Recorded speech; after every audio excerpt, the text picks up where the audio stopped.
This is how Pedri, a player born in the quiet town of Tegeste, Tenerife, in the Canary Islands, far from the glamour of La Liga, became the best midfielder in the world.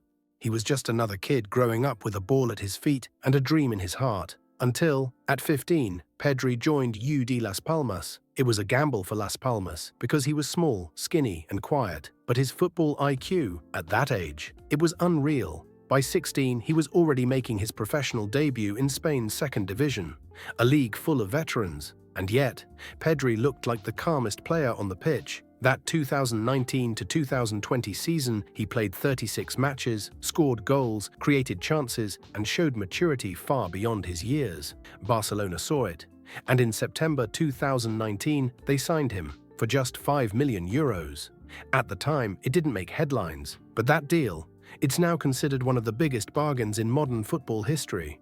In 2020, Pedri arrived at Barcelona. He was only 17. No one expected him to play right away. He was supposed to go out on loan. Instead, he stayed, and within weeks, he was starting matches next to Lionel Messi.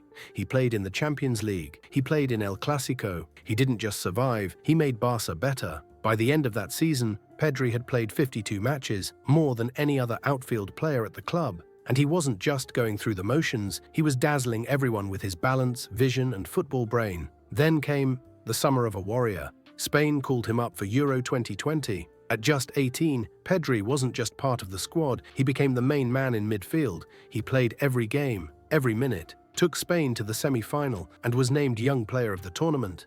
But it didn't end there. A few weeks later, he flew to Tokyo for the Olympics. Again, he played every match. Again, he helped Spain reach the final. Again, he looked like a veteran disguised as a teenager. By the end of that summer, Pedri had played over 70 matches in one season. No other teenager on the planet had done what he just did, which led to injuries. Of course, nobody is built to handle that much football at just 18. The next season, Pedri's body said stop. Muscle injuries, long layoffs, months on the sidelines. People started to ask, was he pushed too far, too fast? But here's the thing, champions aren't defined by how they rise, they're defined by how they respond. And when Pedri returned, he reminded everyone exactly who he was. In the 2022-23 season, under Xavi, he didn't just return, he took control of the midfield again. He didn't need to be flashy, he just needed the ball.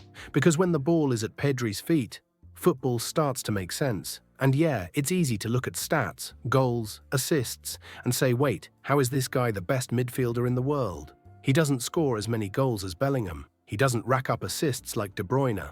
So how? Well, no other player in Spain has had more total touches than Pedri. No other player has passed the ball forward more times than him. No outfield player has recovered possession more than him.